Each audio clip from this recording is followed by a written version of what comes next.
Yeah, well, I appreciate you having us. Wow, sweet. Absolutely, yeah. Wow.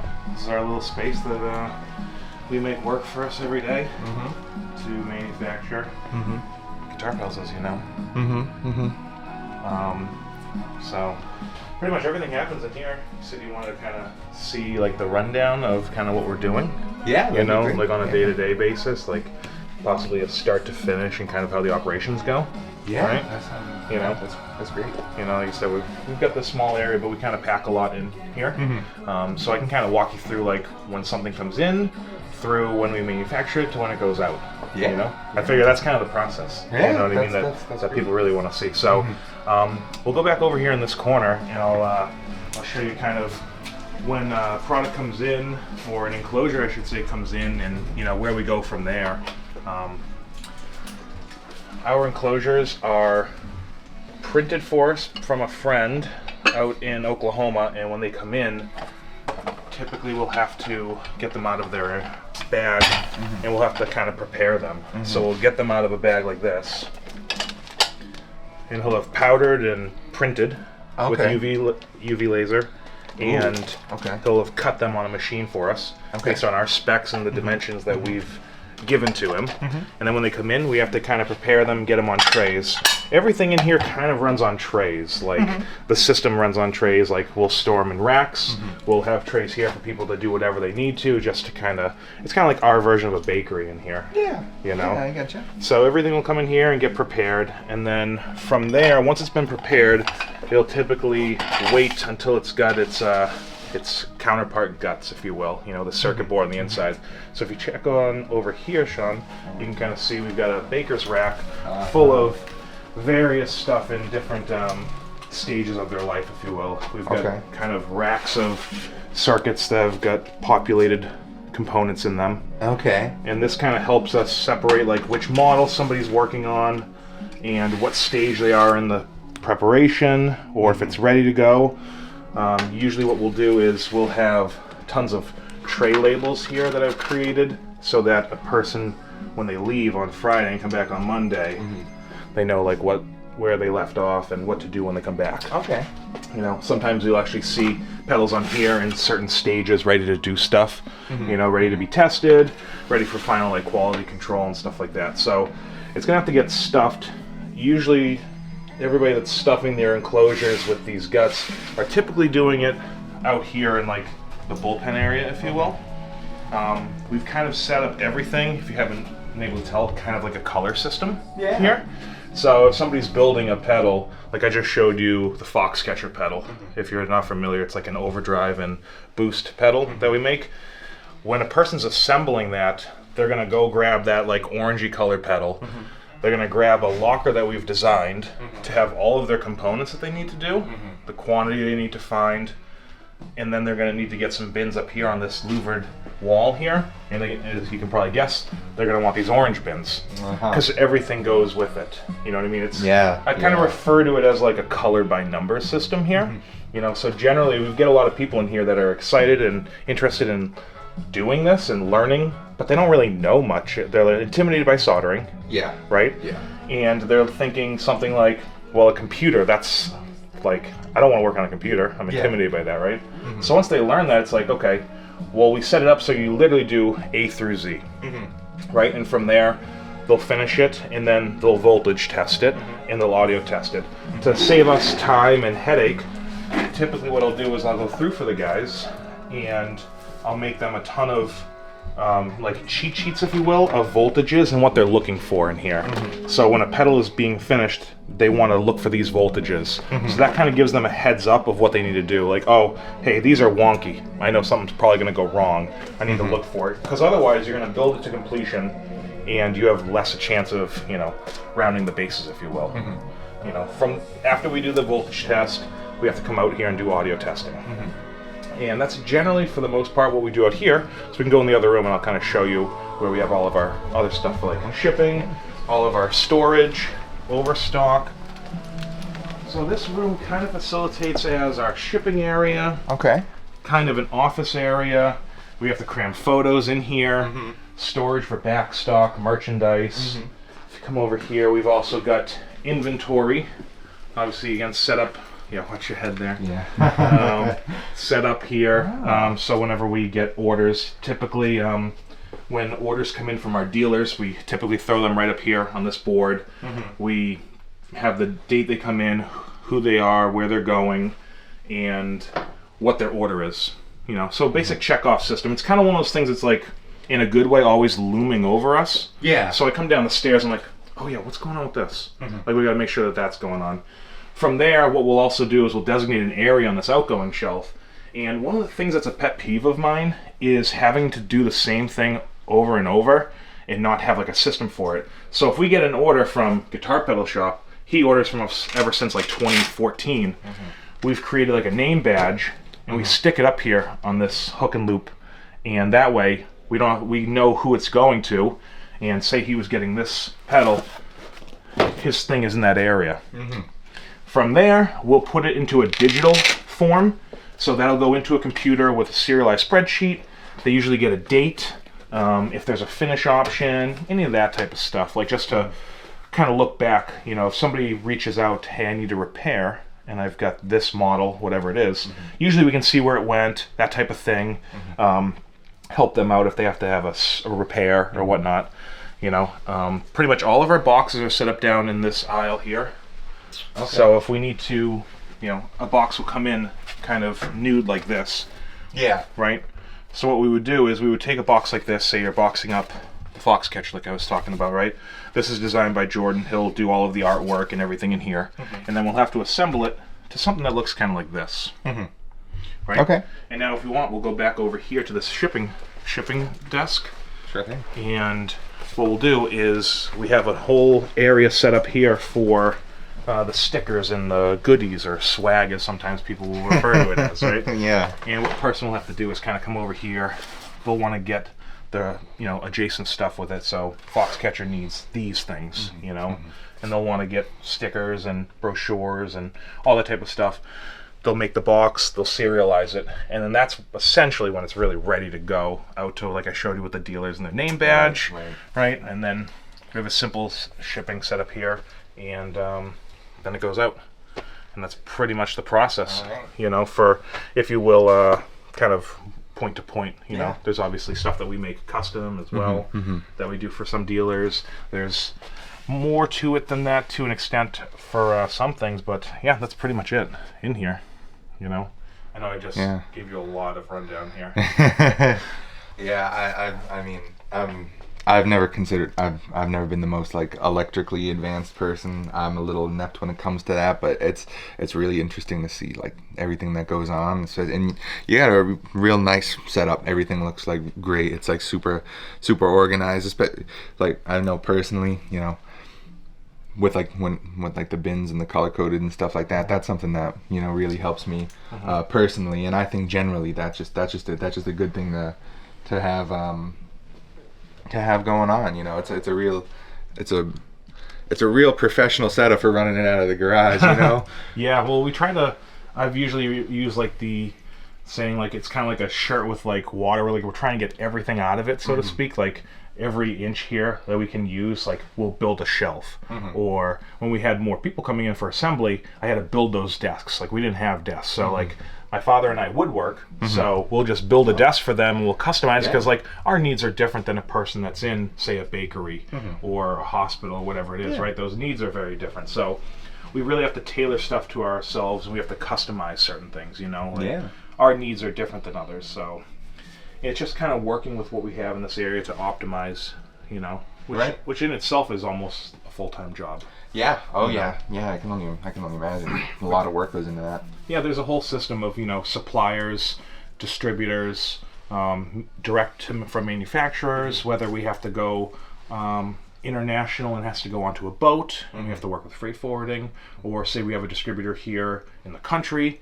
We have to get all that stuff in, get the head count, and then we have to, you know, organize everything in these bins that you see, and we have to organize them out there, and then kind of make it so like it's turnkey for the guys. So like if they need to build a product, like I was showing you, ideally they have everything, right? Sometimes they'll have to steal from something, like, oh, this uses the same part, and I'll steal from it. But ideally, it makes it so that doing this, the assembly can be a little more independent. So like whoever's on assembly, generally, as long as they got they have a pretty easy grounding in what they need to do and understanding, they kind of don't need me for a while. You know what I mean? Unless they hit like a speed bump or some type of hiccup, they can go through the thing independent, so to speak, which I think helps people feel good. Like if it's very clear and concise, you know what I mean? Nothing is code, so to speak. There's obviously things that you have to learn in our industry of like, oh, this means that, right? Which you learn everywhere. Oh yeah. But that's it's just a way to make everything turnkey, because as we started getting busier, we started making a pedal with Third Man Records and Jack White about 2 years ago now. And when we were doing that, we kind of found that we had to wear two hats, right? We had to be the people for that. We had to be our people for our day-to-day. Yeah. And in doing so, we now are thinner for our responsibilities. So I found that I had to really streamline stuff so that it could make everything easier. One of the guys in here says like we used to like walk and run so that these guys could jump, so to speak, because we kind of were learning it back in the day. Like we didn't have this jig, we didn't have this assembly process, we didn't have this tool, we didn't have this machine. You know what I mean? Like we used to cut the wire by hand with a jig I made. Now we have a machine that does it. Yeah. Type of thing. So the faster we can make it on that end and the less headache for the guys, the better for us too, because then they're not flagging us down every minute. Right. You know. Which still does happen. Oh no. Of course, there's complications happen everywhere, even small little things, Yeah. How many people do you have working right now?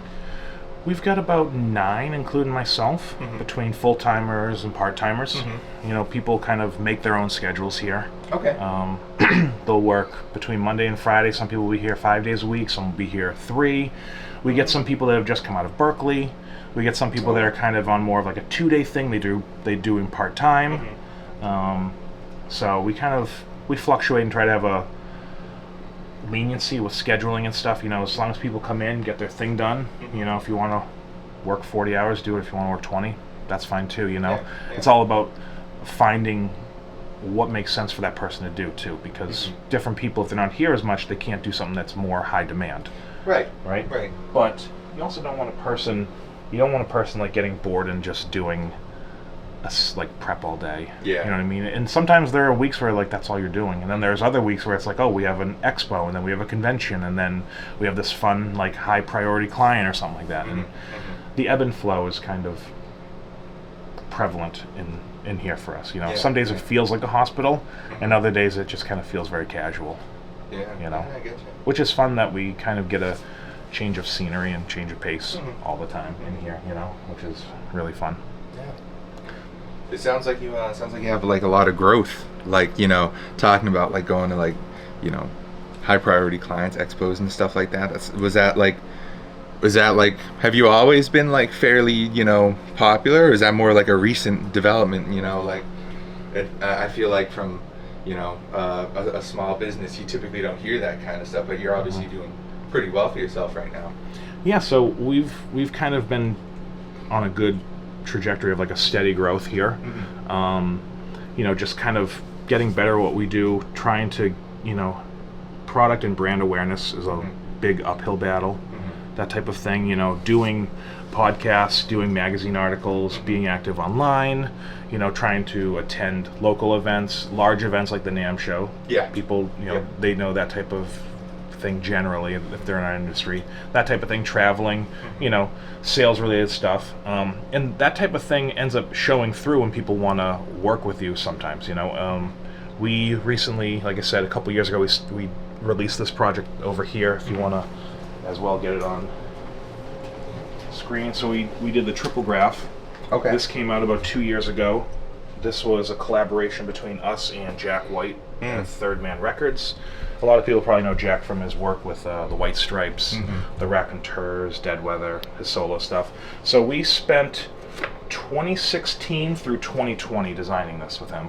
Wow. So it took us 4 years to do it. He toured it on the road with the Racks in 19. He was doing it in the studio for that record.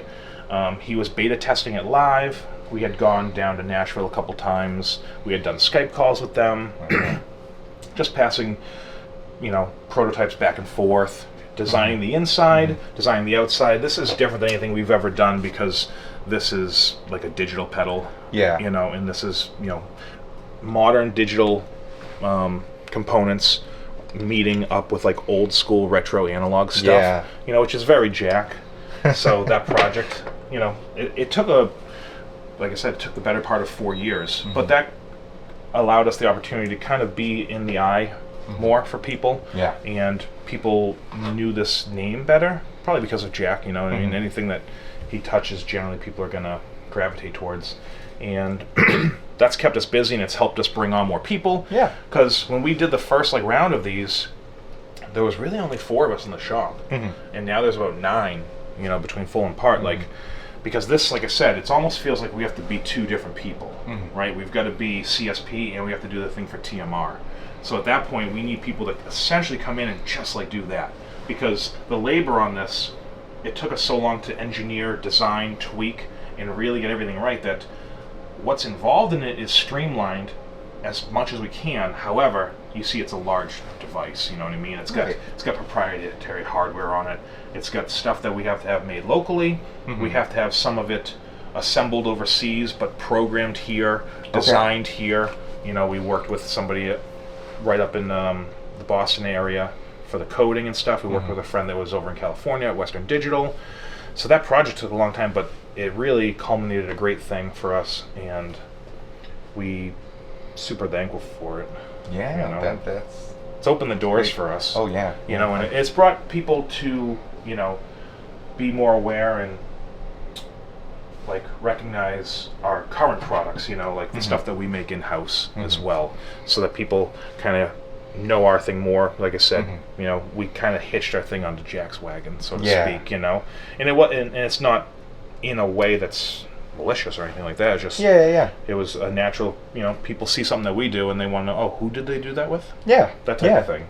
So that's brought more awareness to our day-to-day thing, which has helped, and it's allowed us to grow physically, and kind of do a really good steady growth, and we're getting ready for new products and that type of stuff. Yeah, very nice. So soon we should be filling these shelves with more products and getting them out to more people, because we're trying to expand internationally as well. Yeah. To a healthy degree, and just keeping up with the demand of stuff right now, which is great. Yeah. Is that kind of something that you tend to handle on your own, when, if it comes to working with distributors and shipping and everything? Is that something that you kind of handle in house? So yeah, we handle all that in house. We have a few distributors. Nobody here in the States. Our distribution generally happens overseas, where generally, in that country and culture, those distributors know their market better than us, right? Yeah. They speak the language, you know what I mean? So we'll distribute over to Japan, and they know their clientele, they know what they want, and we'll make an order tailored to them, or say we do a unique thing with them. So somebody like Japan we have a distribution there, and they'll handle all of that through there. Whereas here in the States, generally we handle all of our relationships with dealers. We handle everything generally with North America, a lot of the stuff in Europe, but we do have some dealers and distributors around, we have pretty much on a global scale to an extent, something pretty much everywhere. And we handle all of the shipping aspects of that. I'll generally handle everything that's coming in for shipping and everything that's going out. But as far as your question about distributors, depends on the country and stuff. We handle all our stuff domestically, but then internationally we have people that are just better at it, and they know their culture and everything better. So they'll handle that type of thing. Absolutely. That makes perfect sense. Yeah. Now I was looking at this guy here. I saw him on your Instagram. Okay. What does this pedal do? I didn't actually see the right here. What's So I just wanted to get a little tour of him just personally, because I think he looked cool, but I'm not sure. I didn't see what he did. Yeah, this is part of our pickguard series, and the name obviously comes from, actually behind us we've got some here too, sheets of pickguard, right? You see on a Strat or a Tele, even on Les Pauls, and PRS and stuff like that. It's a pretty common thing, so we've referred to it as pickguard series. So this happened like, I want to say I did this first one in maybe 2014, way back in the day, for one of the guys that actually works here now. I made him one to match his guitar as like a thank you for something. Yeah. So, being part of our pickguard series, we generally do them as preamps. You know, preamp, overdrive, tone sculptors. Okay. And we essentially I wanted to make this look like a Strat, like a cutout of that famous guitar. Yeah. And this is a preamp. This is the version 2 of the Strategy, is what we refer to this as. Okay. So this is an overdrive and preamp with the controls being exactly what you get at face value.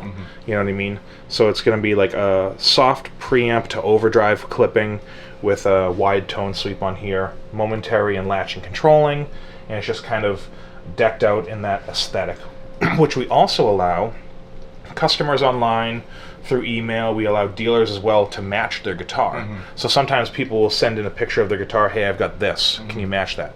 And we've done that for a lot of people. Or you can just go online and pick one that's pre-made in a drop-down. You know, so, oh, I really like that color. I've never seen Fiesta Red. Yeah. That type of thing. Yeah. Now, this guy's counterpart as well in the pickguard series is Broadway, which Broadway is right here. So you can kind of get the aesthetic from here, right? Your classic Bruce Springsteen, you know, that butterscotch yellow color. Oh, yeah. So this is Broadway, and this is a treble booster and germanium preamp. Okay. So this guy is based off that more vintage sound that you'd hear back in the 60s and 70s.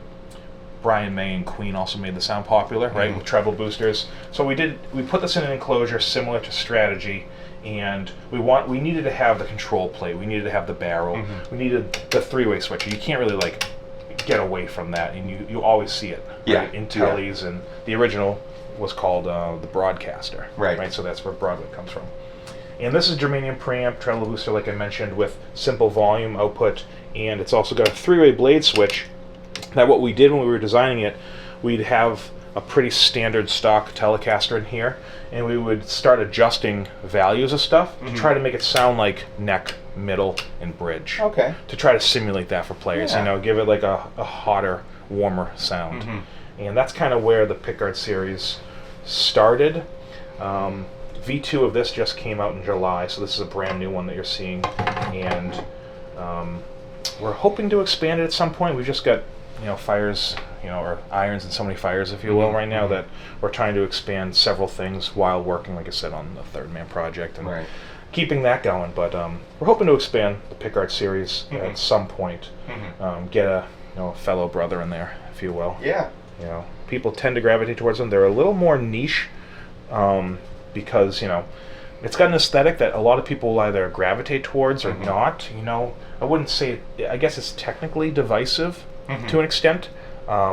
People that love it. People that don't, because maybe it's not their vibe, you know what I mean? They generally appreciate it though, but when people see it online, like you had seen it, it feels very clever. It's got that it's got that interesting, like, oh, why haven't I seen that before? Yeah. You know, people make things sound like amplifiers all the time, right? Like an old cranked Marshall or what have you. And we wanted to make it look like a guitar. We kind of did the reverse thing. We went upstream instead of down on this one. But yeah, the pickguard series has found a good home in our line of duet series, which is all of these. I think Rebecca said that she spoke to you and you had Polaris? Yeah. Is that correct? Yes. Yeah. So I didn't get her name, I would have mentioned it. Yeah, no, that's fine. She had mentioned that you were interested. Yeah. So yeah, that the pickguard have found like a nice home alongside the duet series, which is our Foxcatcher, Polaris, Loma Prieta, and Daedalus. Very nice. Which is kind of our flagship, like, pedals. Yeah. Like this is kind of the one generally people know us from. Yeah. They'll know us from that on like Reddit and Instagram and stuff like that, right? You know, I've seen that before. You know, something like that. Yeah. So, those have definitely they've been, like I said, niche, but still pretty popular along with people. Yeah. Which is really cool. So we got this guy. He's a bit of the overdrive booster right here. We know, well, obviously I know this guy. He's that chorus vibrato. Yep. Now, what's this guy right here? The Loma Prieta. So Loma Prieta is our harmonic tremolo. Oh. So Loma Prieta started as an idea where we couldn't kind of decide between traditional amplitude tremolo and harmonic filter tremolo, and we ended up doing both. So what we wanted to do with Loma to make it different was, outside of having volume, rate, and depth, like standard stuff that you see on tremolos, a lot of times you actually don't even see volume, and people will have a perceived loss. What we wanted to do on this, we incorporated a completely discrete JFET-based overdrive in here to get like what we call is the grit knob. So we wanted to add a little bit of hair. So this pedal, outside of having tremolo, will also have overdrive on it. It's got a very unique, almost console style, like the Beatles hitting the front of the console amp, or a channel that's being weird, that type of sound. I see. But you can ideally take almost all of it out so you can have a more cleaner. But we wanted to kind of, almost like an amp would have tremolo and distortion on it, we were kind of creating that. From there, we also went with waveforms where you have sine, square, ramp up, and ramp down. So we want to give a little more versatility in the waveform. What we really want to do with this was kind of the start of the interactiveness in our stuff that we're trying to apply down the line. We have a momentary switch here. A lot of people are familiar with tap tempo, so that you can set the BPM of your unit, whether it's a delay or it's a tremolo like this. But we wanted to get creative and allow people to have this switch be multifunctional. So this switch can either set the tempo, or when we go to lo-fi, when we're pressed down on it, it'll create this lo-fi sound. You'll lose all of your lows and stuff, and it'll create this like vintagey sound. Right? So like most of your tone has been sucked away just momentarily, and it gives like this cool effect. One more click, we have what we refer to as distortion, where when you momentarily click on this, you'll get maximum grit, and you'll get the opposite peak of a wave. Instead of the trough, you'll get the peak, and you can interject bursts of like loud volume, essentially like momentarily boosting a signal. And that's all momentary, like I mentioned. There's no latching here. It's just you get to be interactive. You can walk away from it, you can come back to it. And the last mode is double. So whatever your BPM is, it'll essentially double the BPM. So if you have this here and you step on it, as you're stepping, it goes, and then you go back. Right, that type of thing. So it'll essentially, in real time, allow you to have like almost this doubling or tripling gallop feel, and then you can come back, like I said, it's in resting position because it's momentary. We also allow the player to, in the back, switch it between harmonic and traditional. Which will change with the LED accordingly. Plus there's expression out for either treadle, to make your BPM change with the heel down, toe down, or external tap tempo. So that one took us a long time to do. You know, it is still more of an outlier in the family because of the nature of it. It's very, very unique for what tremolo does on the market, and it's not for everyone, but it's different than what's out there. You know, it's not a standard rate depth tremolo. You know. The last guy in this series too is the first guy that we ever did was Daedalus. So this is our first pedal that we ever did. We made a reverb pedal out of a Belton brick, because everybody was making stuff out of ICs at the time. When we were doing this in 2016, what was really popular was a certain chip that a lot of people were using, and at the time it might have been reactionary on my part, or just trying to make something different. I didn't want to use that chip. You know, people like Earthquake were making that famous with stuff like the Rainbow Machine, the Organizer, and all those pedals are really cool, and I didn't want to do that for this, so I made it out of an older brick that you get from South Korea, and that essentially has the reverb in it. So with that, we essentially built around the reverb, the depth amount, and then we added a blend here so a person can insert an external effect into the reverb. So if you were to put something in the reverb of the unit, you'll only hear that external effect in the decay of the reverb. You don't hear it in your initial note attack. But say you were to put something like an octave in it, right, or a distortion, if you were to play that note in the decay of the reverb, like that holly chamber sound, you would hear that effect, whether it be an octave or like a distortion effect. You know, alongside that, we also added a secondary amount and a preamp, which really kind of pulls all of the juice, if you will, out of the tank and interacts with the blend knob. So you could really get a washy sound. If you put a delay in here, it's really cool too. You hear the delays only in the trails. You don't hear it in the note attack, so it's kind of swelling in the back. That's really cool. So it can add a really cool pad feature, or it can add a nice texture, and then you can blend the amount. Otherwise, if you put something like a phase or something that's very strong, it might be overwhelming, so you could blend that out. Yeah. So that was kind of the goal. And having this be our first pedal was really cool too, because most people's first pedals tend to be boosters and fuzzes and overdrives, and I feel like it was a nice entry into the market having a reverb pedal be our first unit, which is, looking back, I'm still happy about, even though it is more obscure to see that as your first pedal. Yeah, It's just not generally what people do, Yeah. That's really cool. It's like you got like it's like you're taking a concept people are familiar with and just adding a little extra spice to it, and I think that's really cool. We're always trying to add a flair. Like if we've got something that comes from like a piece of gear historically, like Polaris that you're familiar with, this is based around the small clone that Electro Harmonix did way back in the day. It was made famous by Kurt Cobain, right? And we wanted to build around this because we really like that sound. Yeah. But to make a one-to-one didn't make sense because you can go get the thing from the guys that make it. Right. And they make a really good one. So we wanted to add different features like multiple depth amounts. The original one doesn't have a tone on it. You know what I mean? It does it, the vibrato chorus toggle. Right. We want an independent volume, that type of thing. We wanted to be able to go thin all the way to really thick and luscious. Those type of features that you don't really see on the original, but it's inspired by. Yeah. So it really creates this inspiration. But we always thought like, well, if we're gonna have something inspired by it, let's try to improve or change it instead of just a one for one. Right. The two options I've always thought are generally like ridiculously accurate replica, right? Or taking the idea and putting your own tweaks on it. Yeah. And if you don't, then it just becomes I have another, Tube Screamer clone, and it's the same thing. We want to see the flair. People want to see like, why is this one different? Why should I buy yours? That type of simple question is very, I think, important too. Like, what makes yours different? Right. Or why would I want to get this one? Right. Right. A lot of times the answer is because it's cool.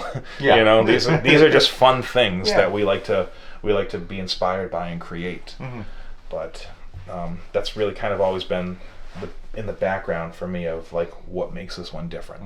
Yeah. And that's what we try to do here, and that's what we try to do in here every day in these four walls, and just create stuff that's different, that inspires, and that is exciting for us to get up every day and do this. So that's kind of this place in a nutshell.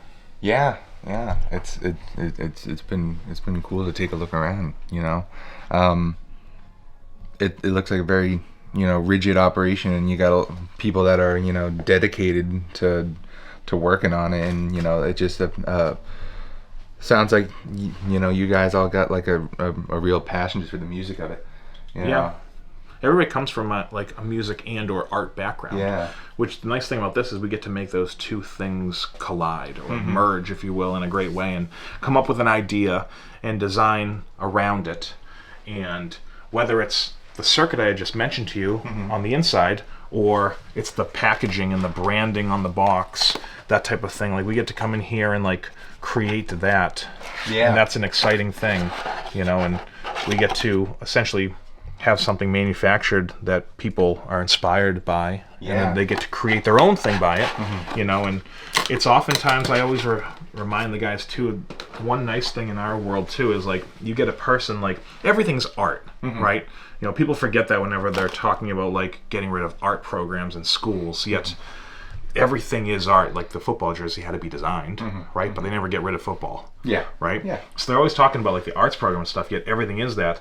Like the cereal box had a designer and an artist, right? Now that thing gets thrown away unless like you're a hoarder or something like that, right? And this generally, like our packaging and branding and stuff, a lot of times people will keep this, right? Because it's part of the whole thing, and it's kind of cool to design something that isn't getting thrown away. The thrown away one has a purpose for its design, but it's kind of cool to get to create something that people gravitate towards aesthetically, and they'll want to keep it. Which is really fun to get to do every day. You know, come in here and figure out how to make this work, what to do here. And sometimes it's simply from a manufacturing point of, it doesn't make sense to do this because of these reasons, so we should do this. And then in doing so, we have to create an entire infrastructure around it, you know, something that's turnkey, so that whoever is making it can kind of navigate the waters appropriately. Yeah. So, so you said you were looking into expanding and, you know, new products. Do you have any? Do you have anything that you're workshopping right now, just as an idea? Yeah, we have several. We've got another version of an older pedal that we're working on, because we're kind of getting into that point now where we've been around long enough that version 2s will, you know, manifest based off time, the knowledge that we've had, something being discontinued, and us getting kind of refamiliar and kind of igniting that fire again. We've also got a new series of pedals that we haven't really talked about, or we haven't really launched much, but we are planning for something at the end of the year here. Okay. So maybe starting in October, depending. You know, there are days where feels like we're moving the train, and then there are days where there's roadblocks and everything goes wrong, and all of a sudden this isn't working that way, or you get something designed on paper and then it comes in and it's like, that's not the same thing. You know, 2D versus 3D. Yeah. You know, practical and reality, like those type of things just kind of add up, but it's taught us along the way. Like, you'll design something on a computer in 2D, and then a lot of times, like, I'll come in and I'll be like, okay, well, we can't do that. And they'll be like, well, why? Why can't we do that? Well, because in the 3D world, these two things will collide with each other. And you forget that because you're working in 2D. Right. So in the design process, you know, we're constantly trying to think about that, because you just take past, you know, situations and apply them. But we are working on a new series. Like I mentioned, we have our duet series, everything that's 2-foot switches. We've got the pickguard series, as I mentioned, that's aesthetically. So we're working on a brand new series that's gonna, 2 of them actually, that are gonna coincide with these guys. So kind of facilitating different needs in the market, different layouts, different feature sets, that type of thing. You know, kind of like an amp company will have a small, they'll have a large one, they'll have something for like a big band, then they'll have like huge pro audio stuff, you know. So it's facilitating different things, from the bedroom, like the bedroom girl that's playing, to the girl on stage, to like some sound tech, like all those type of things, you know what I mean? Or you get a guy that's just playing in a band and he needs this size item. So we're trying to work on features that will facilitate each section and do different things and not take away from others, which can be tough, you know. Plus, when you design a new item, usually we discontinue a previous thing if we're making a new version. Right. You know what I mean? Right. We don't keep that out, which is something we're trying to be mindful of. If you release a new version of something with having an older one out, does that one become obsolete? People don't want that. Is there this like Venn diagram overlap of like, okay, we put a new thing out, now dealers are bummed that they're sitting on old product that because people want the new one. Right. That type of thing. Sometimes people want the original. Yeah. Sometimes they don't care about the second version, so the new one can sell. But we try to give everything its like room to breathe. Yeah. In its time in the sun. You know, we generally try not to have a ton of things all at once or back to back. You know, like if you have it, kind of like singles on a record, you have it come out, then you have a couple weeks or months before the next one, let it have its time in the sun, so to speak. Yeah. So we try to apply that here, where we don't like have everything dump all at once. However, we have been like gone for a while, so to speak, because Triple Graph kept us so busy. Right. Designing new stuff is such a long process, from like stuff from the ground up. Like our new series that we're working on, one of them we had to design an enclosure. It's not just buy it off the shelf enclosure. You know what I mean? So we had to design that for it. So then that takes a long time. Just like I showed you with the hardware on Triple Graph. So we had to design that from the ground up. Oh, you yeah, know? yeah. So that type of thing adds time and speed bumps to stuff, but ultimately yields a better product. But yeah, I guess the long short of it is we are working on new models, and when we do that, it requires, besides the regular design stuff I showed you, walking through, setting everything up, there's usually like in-house testing, which is like alpha testing. We'll have somebody bring it to a studio, we'll have somebody play it live. We're fortunate enough to have those hookups. Then we'll go into beta testing if we can, with like friends in the industry, that type of stuff, people that are studio cats and whatnot, and we'll have them try it out as well. Yeah. just give feedback, which is a good thing, but can also be a double-edged sword because you send it to like one girl and she's like, oh, this is awesome. Then you send it to this guy and he's like, not really my thing. And now you're like, oh no, because it's not really the same thing. But you try to ideally take all the positive feedback that's something you can work with. It's not just like, oh, I don't like that. Yeah. Because that doesn't help. It's if they give you constructive criticism, right? I think that's what I was looking for. If they can give you constructive criticism, you can take it and apply it to stuff. And we're trying to do that with the new line, like you had mentioned. And that's nothing that we have ready to really talk about yet, but we should be presenting it shortly. And like I said, maybe October, November, December, as you get into kind of like that holiday end of year crunch and stuff. Just because, like I said, we've been quiet since the last thing that we released as an actual standalone, like in our industry, was 2019. Yeah. So somehow we've gone 3 years without a new product, but we're still gaining dealers, gaining popularity. The triple graph obviously facilitated a lot of that. Yeah. Allowing us to bring on other people, because that essentially is a release, but it wasn't a standalone release for us. And that's something we want to try to do, is facilitate helping out Third Man, facilitate ourselves in here as well. And that can be a tough balance, but we try to do it really well in here. But I guess going back to the question, we do have new stuff coming out very soon, and hopefully some more collaborations down the line. Because those tend to be really fun for us too. I just have a softball for you. I know. An actual softball, like no. Do you have a favorite? In here, the one that you've worked on yet? Yeah. So I don't want to say triple graph because that's too like, that's like picking the double album from a band as your favorite type of thing. I would say generally, like from a sound point, I gravitate towards Polaris because I really like the sound of Chorus. I like what Polaris did. So I'll probably go with Polaris. I feel like that's a staple. It's probably our second most popular in like our series. Strategy getting revived on its V2 was really like as a seller, but I think if the question is like what's your favorite thing, I might go towards Polaris. I just think that tends to be something that I would use more. And I really like the way it turned out. It's aesthetically, the violet color. It was a big thing for us too because that was a much more elaborate circuit board to design. So there's maybe that connection there for me as well. And since doing that in 2017, I've learned a lot more as a designer, layout, software, hardware, that type of stuff. But I still think I have a soft spot for that one. Yeah, nice.